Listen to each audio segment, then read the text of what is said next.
Good morning class. BSc part 3 की class है। Paper first, mammalian endocrinology, neuro endocrinology and behaviour. Mammalian neuro endocrinology and behaviour, ठीक है। In short form में लिख रही हूँ, आप सभी के लिए अंडरस्टूड है। हमने अभी तक में एंडोक्राइन सिस्टम के बारे में पढ़ चुके हैं, हार्मोन्स के बारे में पढ़ चुके हैं। हमने एंडोक्राइन ग्लैंड्स का भी पढ़ा है, कितने टाइप की ग्लैंड्स होती है। हमने हाइपोथैलेमस का पढ़ लिया था। हमारा पिट्यूटरी चल रहा है, ठीक है। तो पिट्यूटरी ग्लैंड क्या होती है, कल कुछ हमने उसमें से हार्मोन्स देखे थे कि पिट्यूटरी ग्लैंड में से कितने हार्मोन्स रिलीज़ होते हैं। आज हम थोड़ा सा ब्रीफली या ब्रीफली नहीं, डिटेल्ड में हम पिट्यूटरी ग्लैंड्स को पढ़ते हैं। तो क्या होता है पिट्यूटरी ग्लैंड, ठीक है। हम डिटेल में पढ़ रहे हैं पिट्यूटरी ग्लैंड इन एनिमल्स। तो सबसे पहले इसको क्या बोला जाता है, ऑल्सो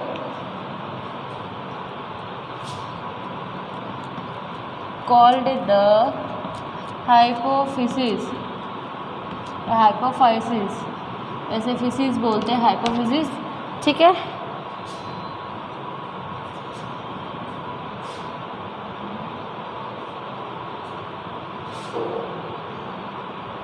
ठीक है,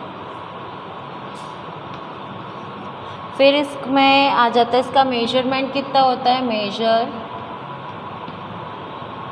about 1 centimetre.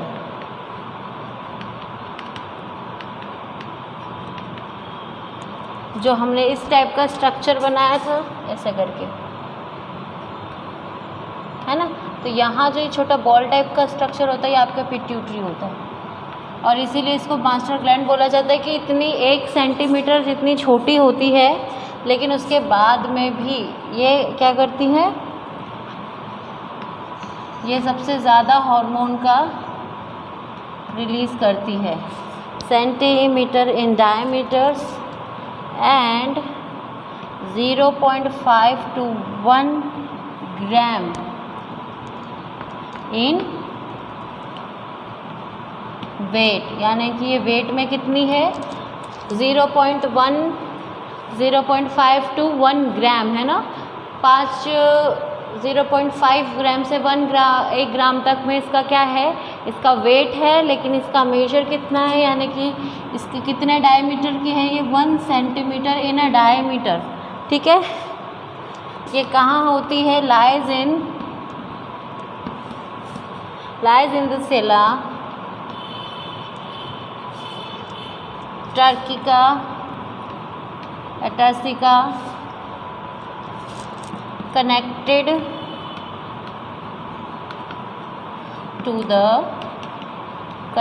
To the hypothalamus, है ना। जैसे हम पहले भी डिस्कस कर चुके हैं कि हाइपोथैलेमस से पिट्यूटरी क्या होती है, कनेक्ट होती है by the hypothalamus by the pituitary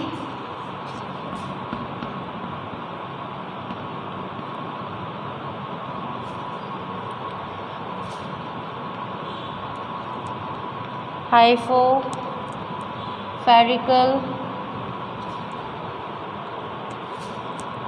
stock, ठीक है। इसको हाइपोस्फेरिकल टॉक भी बोलते हैं, ठीक है। और क्या होती है, ये कहाँ होती है, सेला टर्सिका में आपके, और उससे सीधा किससे कनेक्टेड होती है, हाइपोथैलेमस से कनेक्टेड होती, कौन सी, आपकी पिट्यूटरी, ठीक है।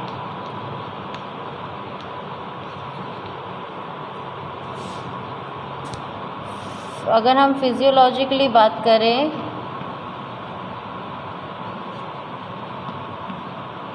फिजियोलॉजिकली डिवाइडेड, यानी कि ये 2 पार्ट में फिजियोलॉजिकली, यानी फिजिकली ये 2 पार्ट में डिवाइडेड है,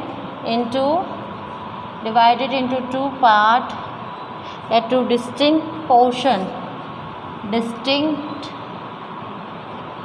portion.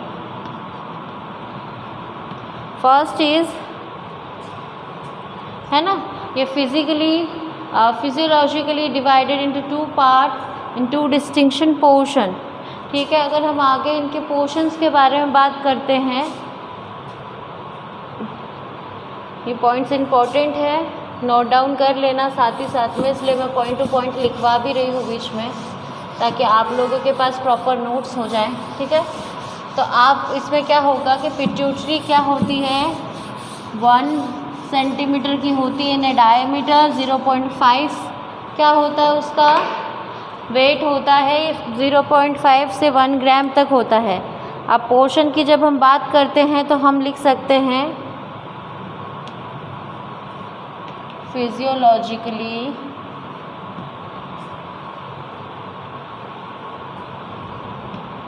Divided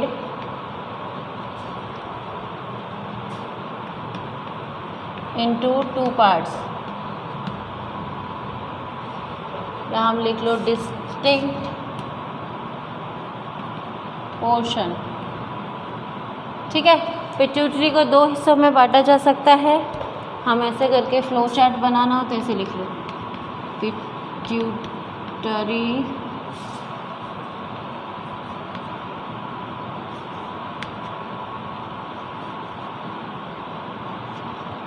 divided into 2 distinct portion.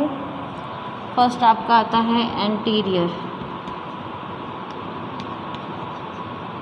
ठीक है, और दूसरा आता है पोस्टीरियर। एंटीरियर को एक और नाम बोला जाता है एडिनो हाइपोफिसिस। ठीक है, और पोस्टीरियर को बोला जाता है न्यूरो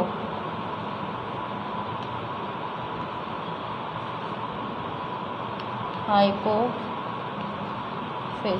ठीक है, यानी कि आपका एंटीरियर पिट्यूटरी क्या हो गया, एडिनो हाइपोफिसिस।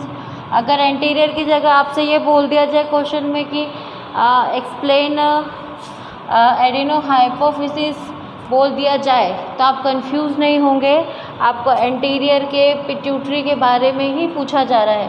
और अगर आपको पोस्टीरियर की जगह न्यूरो हाइपोफिसिस के बारे में बोल दिया जाता है तो भी आपको कंफ्यूज नहीं होना है, इनको इन नामों से भी बोला जाता है, एंटीरियर पिट्यूटरी और आपका पोस्टीरियर पिट्यूटरी। ठीक है, जब हम इन दोनों की बात करते हैं एंटीरियर और पोस्टीरियर की, तो साथ ही साथ में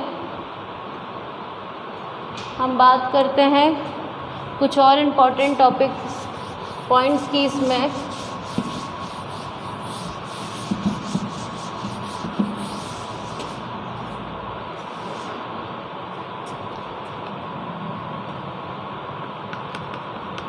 बिटवीन, जब हम एंटीरियर और पोस्टीरियर की बात करते हैं तो एंटीरियर और पोस्टीरियर के बीच में एक छोटा सा स्मॉल पोर्शन होता है। जब हम डायग्राम देखेंगे तो हमको समझ में आएगा कि वो छोटा सा जो पार्ट होता है उसको क्या बोला जाता है। तो small between this is a small relatively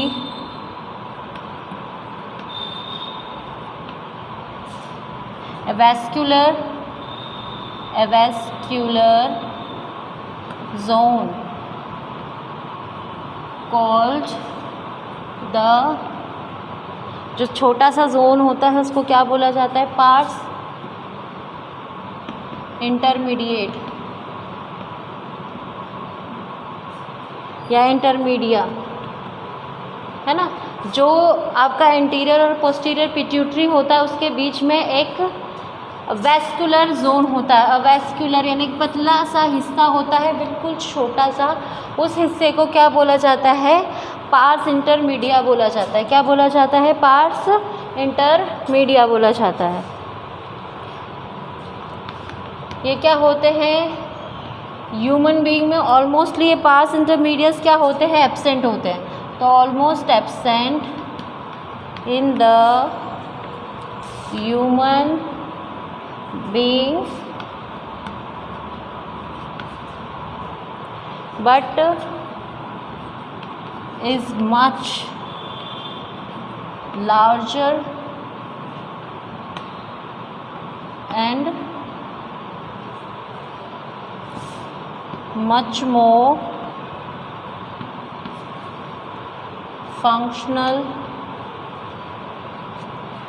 functional in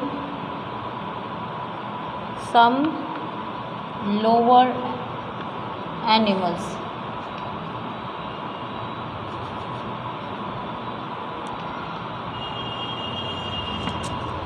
है ना।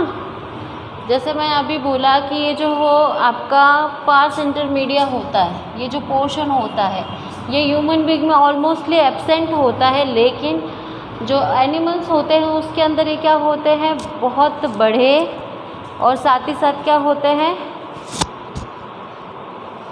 ये बहुत ज़्यादा फंक्शंस भी करते हैं और बहुत ज़्यादा क्या होते हैं, बड़े भी होते हैं किनके मुकाबले, ह्यूमन बीइंग के मुकाबले।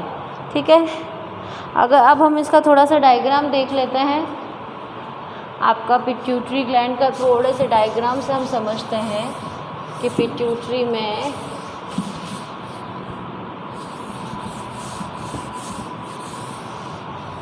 का डायग्राम कैसा होगा, फिर हम इसके जो पार्ट्स होते हैं उस पार्ट्स का डायग्राम देखेंगे।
कुछ इस टाइप का स्ट्रक्चर होता है, इसमें से वैक्यूल सोल्स बने होते हैं, ग्रैन्युल्स बने हुए होते हैं, सेक्शंस होते हैं, सेल्स होते हैं। आपका ये आपका पार्ट हो जाता है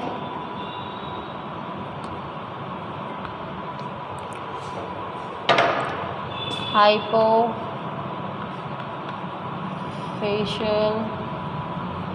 स्टॉक।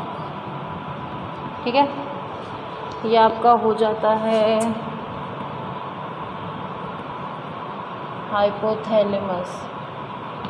ठीक है, ये आपका हो गया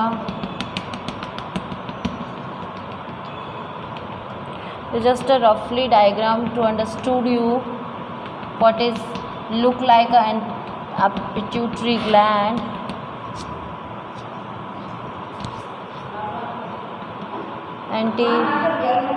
Anterior pituitary,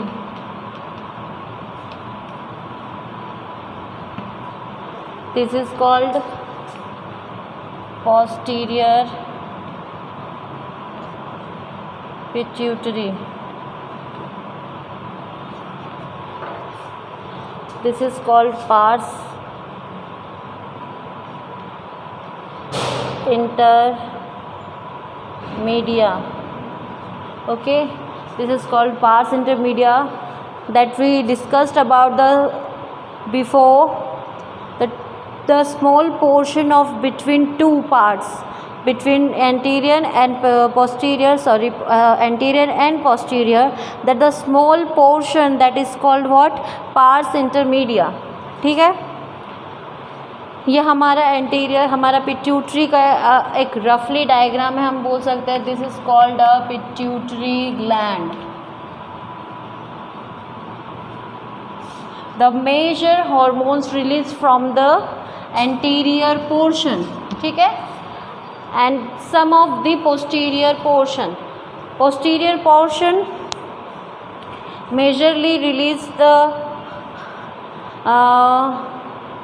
posterior portion majorly release the sex hormones as well as some kind of exterior hormones, but majorly the growth hormones too, SH, TSH, FSH है ना, ICSH, LH, majorly hormones released from what, the anterior portion. So hypothalamus क्या होता है, directly hypothalamus is directly contact with the pituitary. This is our hypothalamus है ना, the midsection of the brain. Hypothalamus is directly connected with the pituitary gland. So when hypothalamus got the signals, then a pituitary directly functional on that. ठीक है, pituitary जो होती है वो क्या करती है, डायरेक्टली कनेक्टेड होती है किससे, आपके हाइपोथैलेमस से, और क्या करती है, हाइपोथैलेमस से कनेक्ट होकर के जितने भी हार्मोन्स चाहिए होते हैं, ज़रूरी हार्मोन्स को क्या किया जाता है, रिलीज़ किया जाता है। हम आगे थोड़ा सा इसके आगे पढ़ते हैं एंटीरियर पिट्यूटरी के बारे में कि what kind of anterior pituitary और उसके अंदर कितने पोर्शन होते हैं। ठीक है, तो थोड़ा सा डायग्राम हम रिमूव करते हैं और हम देखते हैं कि हमारा एंटीरियर पिट्यूटरी क्या बता रहा है, हमारे एंटीरियर पिट्यूटरी में कितने फंक्शंस हैं, कितने पोर्शंस हैं। ओके, तो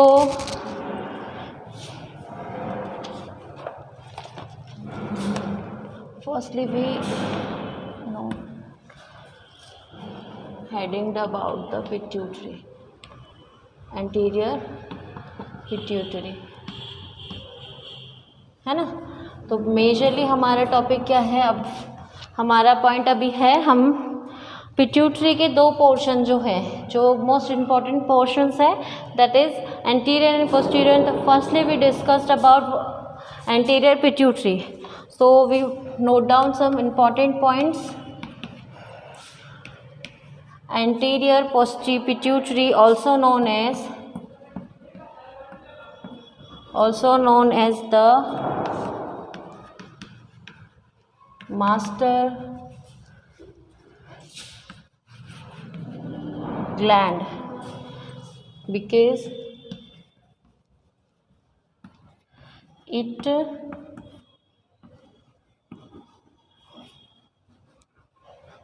regulates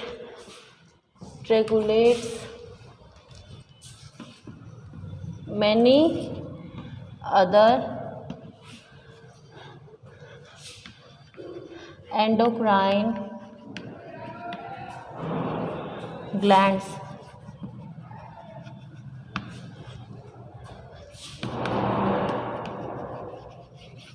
through its hormones। ठीक है, सबसे पहला हमारा इम्पोर्टेंट पॉइंट हो गया कि आपका जो एंटीरियर पिट्यूटरी होता है उसको एक क्या बोला जाता है, it's also called a master gland because it regulates many other endocrine glands to its hormones.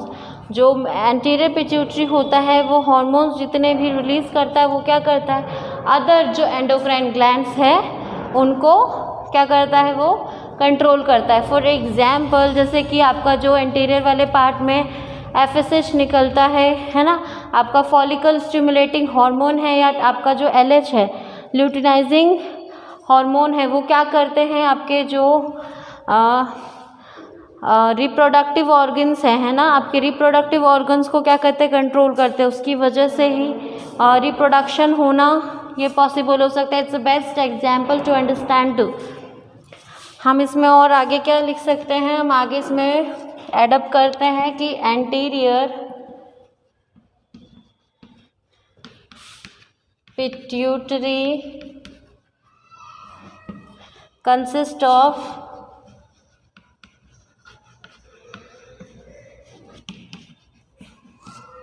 Three parts है ना। आपका एंटीरियर पिट्यूटरी जो होता है वो 3 पार्ट्स में डिवाइडेड होता है। पहला आपका हो जाएगा पार्ट्स डिस्टल्स डिस्टल्स। दूसरा आपका हो गया पार्स, ट्यूबरल्स,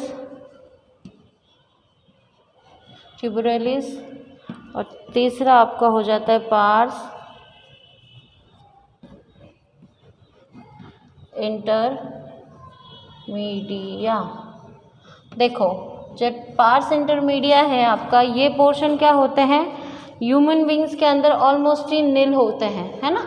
लेकिन जो एनिमल्स होते हैं उनमें ये बहुत हद से ज़्यादा बड़े मेजर साइज में और उससे ज़्यादा क्या होते हैं, ये डिटेल्ड में फंक्शंस परफॉर्म करते हैं, ठीक है। सो इधर हम इसके बारे में बात करें। अब छोटा सा एक डायग्राम और देखते हैं हम, जिसके अंदर just note down it the portion. ये हमारे इम्पोर्टेंट टॉप पॉइंट्स हो जाते हैं। इसके हम थोड़ा सा एंटीरियर पिट्यूटरी का डायग्राम जो अंदर से हम उसको स्टडी कर सकते हैं, वो डायग्राम थोड़ा सा देख लेते हैं।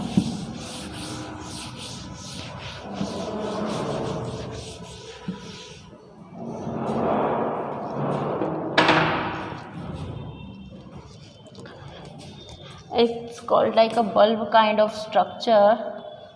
This is a bulb kind of structure.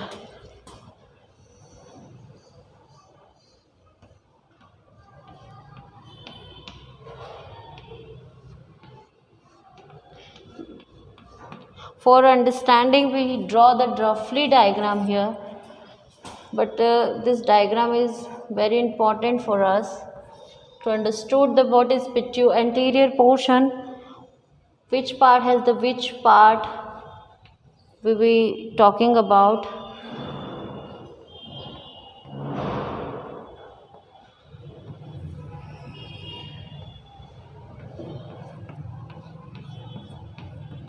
ठीक है, this is called hypothalamus। ठीक है, ये हमारा हाइपोथैलेमस हो जाता है। हम इनको लेबल्ड कर लेते हैं कि कौन कौन सा क्या है, कौन सा पोर्शन क्या कहला रहा है।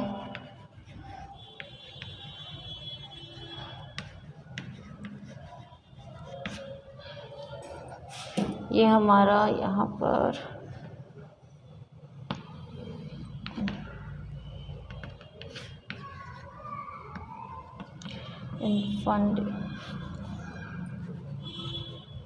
ऐसे लिख लो,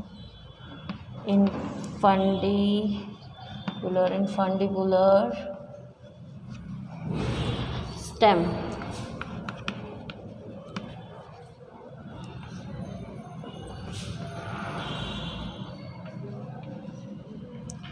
नर्व्स ये यहाँ पर एक छोटा सा पोर्शन है, this is called a parse intermedia.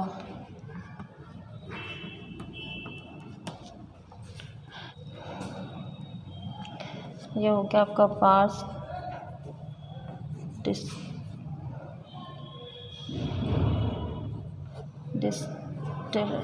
Distalis. ये आपका छोटा सा पोर्शन, हम इसको यूँ करके अटैच कर सकते हैं। ये आपका हो जाता है पार्स ट्यूबरलिस।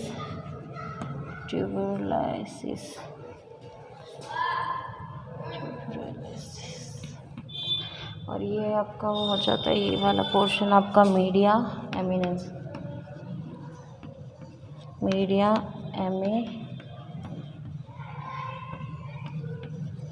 ठीक है। ये आपका पूरा एंटीरियर वाला पोर्शन है ना, जो हमने पूरा एक रफली डायग्राम बनाया था, उसमें जो ओनली एंटीरियर वाला जो पोर्शन है, वो पोर्शन कुछ अगर हम उसका स्ट्रक्चर देखते हैं तो उसका स्ट्रक्चर कुछ इस तरह का होता है, ठीक है। उसका स्ट्रक्चर पूरा इस टाइप का होता है, जिसमें कौन कौन से आपका हाइपोथैलेमस एज वेल एज उसके साथ कनेक्टेड है ना, क्योंकि एंटीरियर पोर्शन के साथ में मेजरली आपका हाइपोथैलेमस कनेक्टेड होता है। काम तो ये दोनों के साथ ही करता है ना आपका।